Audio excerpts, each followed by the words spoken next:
Mastering at your key to English prepositions of manner. Hello everyone.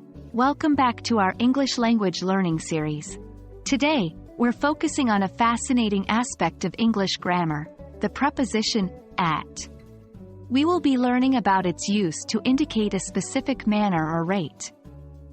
If you've been wondering how to correctly use at in this way, then you're in the right place. Let's get started. The preposition at is versatile, and one of its key roles is to describe the manner or way in which something is done. When we say manner, we're referring to the method, mode, or means of doing something. For example, we could say, she looked at him at a distance, meaning she is not close to him while looking. We can use at to indicate a specific manner in which an action is done. Consider the sentence, he stared at her with a puzzled look. In this case, at shows the manner in which he stared. It was with a puzzled look. In addition to showing manner, at can also indicate a specific rate or speed at which something happens. For instance, in the sentence, we were driving at 50 miles per hour, at is used to specify the rate or speed of driving.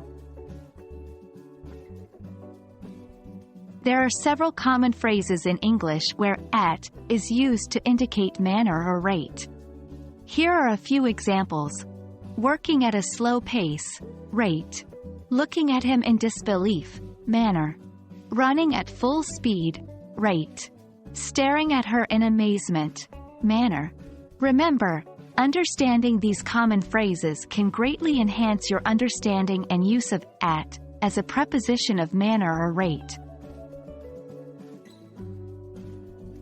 That brings us to the end of our session on at as a preposition of manner and rate.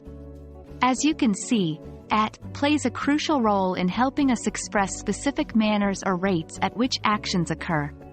Keep practicing, and soon using at in these contexts will come naturally to you. Until our next lesson, keep exploring, keep learning, and as always, happy language learning.